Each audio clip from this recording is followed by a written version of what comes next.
Selamat pagi para netizen dimanapun kita berada, salam inspirasi bagi kita semua. Wah, luar biasa begitu ya, magnetnya Anies Baswedan hari ini begitu ya.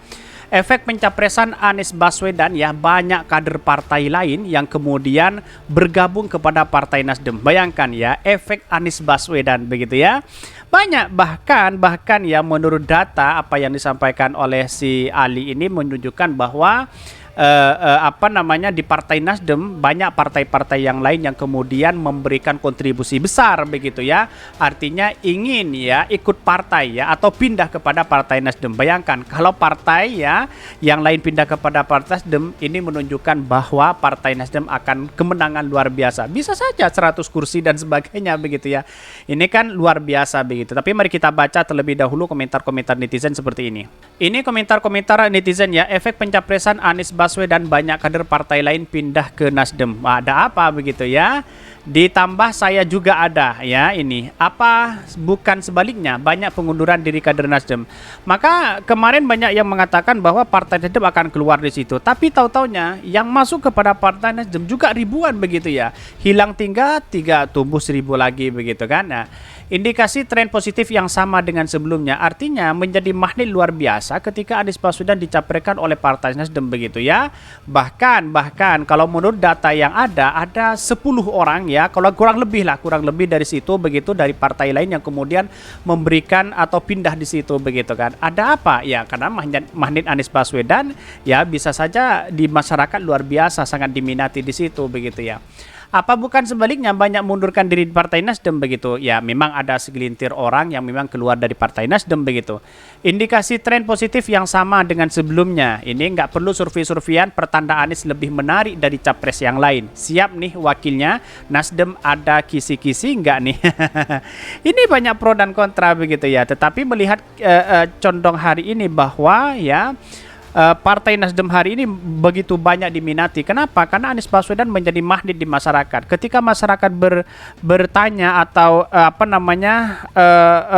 lihat sosok Anies Baswedan ya seakan-akan ingat kepada Partai Nasdem. Bisa saja seperti itu begitu ya. Ini menarik begitu ya. Di 2024 Anies Baswedan ya, ya, jari tangan saya masih cukup ya, saking banyaknya yang pindah. Ini banyak sekali pro dan kontra begitu ya. Entah ya kalah telak ya, balik lagi ya ke partai lama, kayak kutu loncat nggak ada pendirinya, kabur ya. Ini banyak sekali pro dan kontra begitu ya. Ampuni saya Tuhan, apakah manusia mengibul ada efeknya? Ini banyak sekali, ada kiranya memang ya, kalau kita melihat sekarang ini banyak yang memang masuk kepada Partai Nasdem begitu. Artinya selama ini Partai Nasdem diminati juga begitu ya. Tetapi mari kita baca terlebih dahulu beritanya seperti ini. Ini beritanya, efek pencapresan Anies Baswedan banyak kader partai lain pindah ke Partai Nasdem. Bayangkan ya, banyak yang pindah ke Partai Nasdem. Ini ya yang menunjukkan bahwa ya mungkin dari partai-partai yang lain mungkin tidak seharmonis Partai Nasdem begitu kan, dan bahkan magnetnya Anies Baswedan ya bisa saja di situ begitu. Bahkan Partai Nasdem menyebutkan bahwa ada banyak kader partai politik lain yang pindah ke partai besutan Surya Paloh itu. Menurut Ketua Dewan Pimpinan Pusat DPP Partai Nasdem Willy Aditya ya, hal ini merupakan efek dari Anies Baswedan yang diusung sebagai bakal calon presiden partainya. Artinya apa? Artinya adalah magnet Anies Baswedan sangat luar biasa. Masyarakat ketika berdiskusi ya melihat sosok Anies Baswedan, disitulah mungkin tertarik kepada Partai Nasdem begitu ya. Ya, memang Partai Nasdem menyenangkan sekali begitu ya. Ya, karena memang ya Pak Surya Paloh tegas sekali begitu dan berani. Dan situlah yang kemudian mungkin akan sama dengan Anies Baswedan, keberaniannya tidak bisa didekti, terus kemudian tidak bisa diatur dari orang.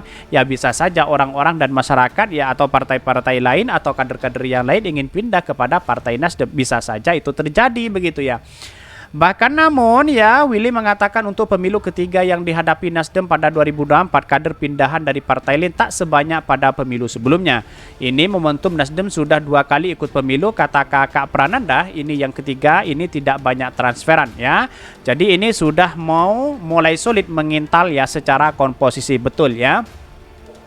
Bahkan meski tak begitu banyak, Willy menyampaikan Partai Nasdem tetap mendapatkan antusiasme tinggi dari masyarakat. Hal ini dijanjikan dibandingkan pada pilkada sebelumnya. Tidak lebih dari 10 orang yang pindah kepada Partai Nasdem, tapi Nasdem mendapatkan antusiasme dari hasil pilkada sebelumnya dan efek Anies Baswedan. Artinya apa? 10 orang itu sudah luar biasa. Kalau dia semuanya anggota DPR RI. Wah, ini bayangkan begitu kan, ini bisa lolos semua karena ini sudah partai incumbent yang kemudian pernah begitu ya, tapi pengalamannya luar biasa begitu ya. Bahkan menurut dia pada pemilu yang ketiga ini Nasdem merasa jadi lebih percaya diri karena telah mendeklarasikan bakal calon presiden sendiri. Bahkan Nasdem jadi pendiri ya, jadi partai pertama yang mengumumkan baca presnya. Betul ya, karena pada hakikatnya Anies Baswedan magnetnya luar biasa begitu. Bahkan tentu tadi Kakak Prananda mengatakan keberadaan Nasdem sudah punya capres sendiri yang kemudian membuat kita lebih confidence ya, hal itu di semua level. Lebih lanjut Willy mengatakan bahwa saat ini formasi kader dan calon legislatif Nasdem banyak diisi oleh mantan birokrat, akademisi dan peneliti dan intelektual. Kalau berbicara komposisi yang paling banyak Nasdem yang pertama politisi, yang kedua mantan birokrat karena profesional, yang ketiga peneliti dan intelektual ya doktornya itu sampai 30-40 orang doktor, ada profesor 2 orang ya bebernya. Bahkan diketahui ya Ketua Umum Partai ya Nasional Demokrat atau Nasdem Surya Paloh menargetkan Nasdem meraih 100 kursi dari DPR RI pemilu di 2024. Bayangkan begitu ya. Kalau 100 kursinya nanti bisa mencalonkan diri sebagai presiden begitu ya, tanpa presidensial threshold dan sebagainya begitu. Hal ini sudah Paloh mengungkapkan saat akan melepas rombongan bakal calon anggota legislatif Bacalek yang akan mendaftarkan diri ke kantor pemilihan umum KPU RI. Bahkan ya Ketua Bapilu menyatakan tadi menargetkan 100 kursi, saya bisa mengatakan insya Allah itu yang wajar menjadi target kita, kata Surya Paloh. Surya Paloh menyebutkan Nasdem juga memiliki target untuk meraih peringkat lebih atas dalam parlemen RI. Ini menunjukkan apa ya? Sebenarnya bahwa terahnya luar biasa begitu ya. Walaupun keberaniannya Pak Surya Paloh sekarang hari ini luar biasa begitu ya. Bahkan kita memiliki target jelas, kita ingin memposisikan posisi kita sebagai ranking 4 dalam posisi yang ada di parlemen pada hari ini. Naik kelas tambah dia. Ini artinya bahwa ya yang dimiliki oleh Partai Nasdem kekuatannya sangat luar biasa sekali. Menunjukkan bahwa ya PD-nya luar biasa begitu karena punya capres Anies Baswedan di situ begitu ya. Magnetnya luar biasa begitu ya, ketika Anies Baswedan dicalonkan, dideklarasikan pertama kali oleh Partai Nasdem, sontak ya begitu banyak yang mendukung Partai Nasdem sebagai bentuk awal ya, yang kemudian mengusung Anies Baswedan, disusul yang kedua PKS, disusul yang ketiga Demokrat begitu ya. Jadi artinya apa? Saya yakin ya Partai Nasdem akan menguasai parlemen. Saya yakin dan seyakin-yakinnya itu ya. Wallahualam, karena memang politik kita masih dinamis atau cair begitu ya. Mungkin di satu sisi ya parlemen bisa menang ya, bisa menguasai, dan bahkan Anies Baswedan bisa terpilih. Kira-kira seperti itu begitu. Mungkin itu yang kami sampaikan ya. Tonton terus channel Hodari Podcast Rakyat ini karena ada berita-berita menarik dan viral setiap harinya. Salam para netizen, salam inspirasi bagi kita semua. Jangan lupa di subscribe channel YouTube Hodari Podcast Rakyat ini.